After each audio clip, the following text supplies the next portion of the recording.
بسم اللہ الرحمن الرحیم۔ کبھی آپ کے ذہن میں یہ سوال آیا ہے کہ اللہ نے ہمیں فجر کے وقت جاگنے کا حکم کیوں دیا ہے؟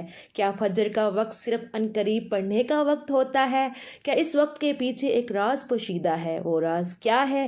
اس راز کو جاننے کے لیے ضروری ہے کہ ہم پہلے نماز کے بارے میں جانیں، جو ہم پر دن میں 5 مرتبہ فرض کی گئی ہے، اور یہ 5 نمازیں کس طرح فرض ہوئیں، اس کے پیچھے بھی ایک شاندار وجہ ہے، جس کا مظاہرہ سفر معراج میں اس وقت ہوا جب حضرت محمد صلی اللہ علیہ وآلہ وسلم اللہ سے ملاقات کے لیے وقت کے انتہائی مختصر حصے میں 7ویں آسمان سے بھی آگے تشریف لے گئے تھے۔ اس رات اللہ تعالیٰ نے ایک خاص پس منظر میں اپنے حبیب صلی اللہ علیہ وآلہ وسلم کو آسمان پر بلایا اور اپنے خصوصی انعامات سے نوازا۔ اس مبارک سفر میں اللہ تعالیٰ نے اپنے قرب خاص سے نوازا، انبیاء کرام سے ملاقاتیں کروائیں، جنت و جہنم کا مشاہدہ کروایا گیا، اور نیکیوں کے اجر و ثواب اور بروں کے انجام و عذاب کا نظارہ کروایا۔ اس عظیم سفر میں بہت سے انعامات سے نوازا گیا، جن میں ایک خاص انعام امت کے لیے نماز کا تحفہ بھی ہے، اور قیامت تک کے لیے انسانوں کو اپنے محمود اور خالق سے قریب تر کرنے کا عظیم تحفہ اور عبادت یعنی نماز اسی سفر میں عطا کی گئی۔ معراج کی رات جب آپ صلی اللہ علیہ وآلہ وسلم کو اللہ نے 50 نمازوں کا حکم دیا تو حضرت موسیٰ علیہ السلام کے کہنے پر آپ نے اللہ سے 50 نمازوں میں نرمی کی درخواست کی، اور ایسا کئی بار ہوا، یہاں تک کہ اللہ نے امت محمدی صلی اللہ علیہ وآلہ وسلم کے لیے دن میں 5 نمازوں کا حکم دیا، جس کے بعد بھی حضرت موسیٰ علیہ السلام نے آپ صلی اللہ علیہ وآلہ وسلم کو 5 نمازوں میں کمی کے لیے اللہ کے پاس ایک بار پھر جانے کا مشورہ دیا، لیکن تب آپ صلی اللہ علیہ وآلہ وسلم نے فرمایا کہ میں نے اپنے رب سے کئی مرتبہ درخواست کر لی ہے، یہاں تک کہ اب مجھے حیا آ گئی ہے، سبحان اللہ، یہاں تک کہ اب مجھے حیا آ گئی ہے، اور اب میں راضی ہوں اور اس حکم کو ہر طرح سے تسلیم کرتا ہوں۔ ہر نماز پڑھنا ضروری ہے، اور یقیناً آپ کے لیے بھی نمازوں میں سب سے زیادہ مشکل نماز فجر کی نماز ہوگی، جس میں نیند کا غلبہ اس قدر ہوتا ہے کہ انسان بمشکل اٹھ پاتا ہے، لیکن دن کے اس خاص حصے میں جو راز پوشیدہ ہے، اسے جب آپ جانو گے تو یقین کریں آپ فجر کی نماز کبھی چھوڑنا نہیں چاہیں گے۔ یہاں نماز فجر کے کچھ فضائل و سماعت فرمائیں۔ 5 نمازوں میں سے سب سے اہم نماز فجر کی، اور اس کی اہمیت کا اندازہ اس بات سے لگائیں کہ اللہ تعالیٰ فجر کے وقت کی قسم اٹھاتے ہیں اور فرماتے ہیں، قسم ہے فجر کی اور 10 راتوں کی اور جفت اور طاق کی اور رات کی جب وہ چلنے لگے، یقیناً ان میں عقل مند کے لیے بڑی قسم ہے۔ حضرت عائشہ صدیقہ رضی اللہ عنہا سے روایت ہے کہ حضور اقدس صلی اللہ علیہ وآلہ وسلم ارشاد فرماتے ہیں کہ فجر کی 2 رکعتیں دنیا و مافیہ سے بہتر ہیں۔ یاد رکھیں کہ فجر کی باجماعت نماز ایک مسلمان کی صداقت اور اس کا ایمان پرکھنے کی کسوٹی ہے۔ عبداللہ بن عمر رضی اللہ عنہ فرماتے ہیں، ہم اگر فجر اور عشاء کی نماز میں کسی آدمی کو نہ پاتے تو اس کے بارے میں اچھا گمان نہیں رکھتے تھے۔ فجر کی نماز جہنم سے حجاب ہے۔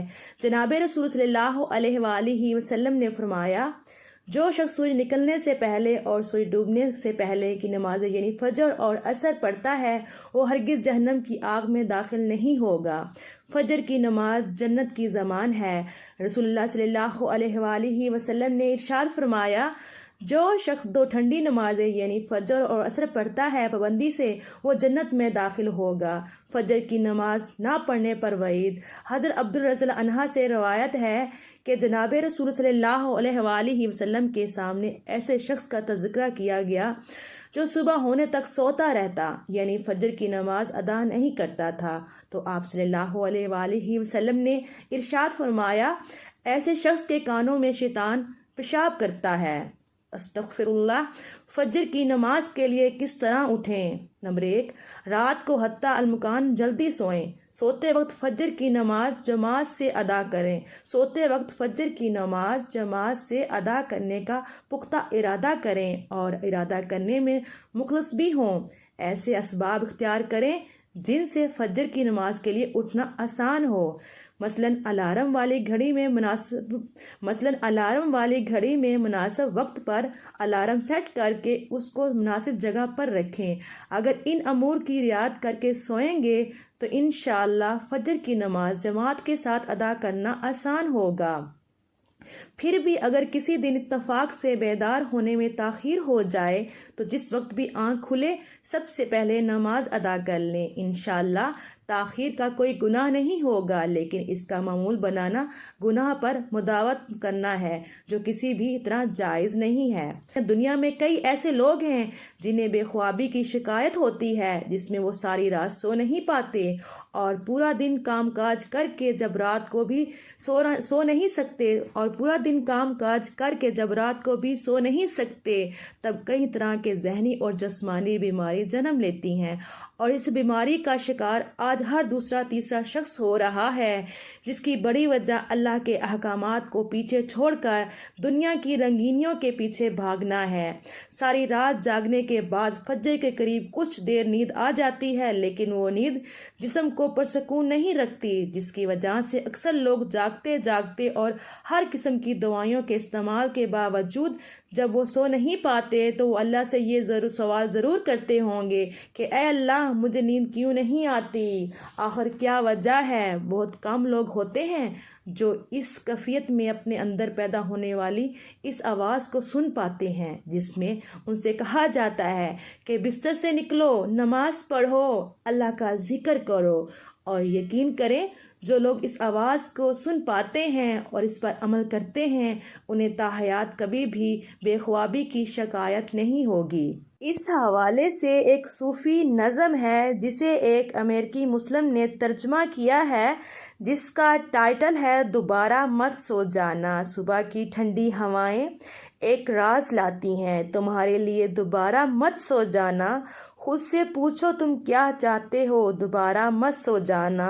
لوگ دروازے کی چوکھٹ سے آ جا رہے ہیں، جہاں دو دنیا ملتی ہیں وہ دروازہ گول اور کھلا ہے، دوبارہ مت سو جانا۔ اس نظم میں بیان کردہ دروازہ ہماری دنیا اور اس دوسری دنیا کا ہے جہاں سے فرشتے ہر صبح اور شام کو اترتے ہیں، جن کا ذکر اس حدیث پاک میں ملتا ہے جس میں آپ صلی اللہ علیہ وآلہ وسلم نے فرمایا ہے کہ رات اور دن میں فرشتوں کی ڈیوٹیاں بدلتی رہتی ہیں، اور فجر اور عصر کی نمازوں میں ڈیوٹیوں پر آنے والے اور رخصت پانے والوں کا اجتماع ہوتا ہے۔ پھر تمہارے پاس رہنے والے فرشتے جب اوپر چڑھتے ہیں تو اللہ تعالیٰ پوچھتے ہیں، حالانکہ وہ ان سب سے زیادہ اپنے بندوں کے متعلق جانتا ہے کہ میرے بندوں کو تم نے کس حال میں چھوڑا؟ تو وہ جواب دیتے ہیں کہ ہم نے جب ان کو چھوڑا تو وہ فجر کی نماز پڑھ رہے تھے، اور جب ان کے پاس گئے تب بھی وہ عصر کی نماز پڑھ رہے تھے۔ سبحان اللہ۔ فجر اور عصر کی نمازوں کے اوقات میں سونے سے منع کرنے کے پیچھے بھی ایک بہت بڑی وجہ ہے، اور وہ یہ کہ سائنس کہتی ہے کہ صبح سورج طلوع ہوتے وقت اور شام کو غروب ہونے سے پہلے سونا نہیں چاہیے، کیونکہ صبح کے وقت زمین پر آکسیجن وافر مقدار میں فراہم ہوتی ہے، جس وقت ماحول تر و تازہ ہوتا ہے، اور یہ آکسیجن آپ کو دن بھر فٹ رکھنے کے لیے انتہائی ضروری ہوتی ہے۔ تو جو اس وقت سو جاتا ہے تو وہ اس آکسیجن سے محروم رہ جاتے ہیں، اور عصر کے وقت زمین پر آکسیجن کی کمی ہو جاتی ہے، تو اگر کوئی سو جاتا ہے تو اس کو آکسیجن کی فراہمی کم ہوتی ہے، جس کی وجہ سے جب وہ جاگتا ہے تو اس کے سر میں درد اور طبیعت بوجھل ہو جاتی ہے۔ اور یہ بھی بڑی وجہ ہے کہ دین اسلام میں ان دونوں اوقات میں سونے سے منع فرمایا گیا ہے۔ نماز فجر کے بارے میں ایسے بے شمار فضائل اور بھی ہیں جن کو ہم نہیں جان سکتے، اگر انسان ان کو جان لے تو کبھی کوتاہی نہ کرے۔ رسول اکرم صلی اللہ علیہ وآلہ وسلم کا فرمان ہے، اگر وہ لوگ عشاء اور فجر کی فضیلت کے بارے میں جان لیں تو وہ ضرور ضرور نمازوں میں حاضر ہوں گے، چاہے ان کو خود گھسیٹتے ہوئے آنا پڑے۔ آپ خود اندازہ کیجئے کہ ایک طرف ان دونوں نمازوں کی کتنی فضیلت و اہمیت ہے، اور دوسری طرف ان کی ادائیگی میں کتنی سستی اور لاپرواہی برتی جاتی ہے۔ اللہ تعالی ہم سب کو 5 وقت کی نماز پڑھنے کی توفیق عطا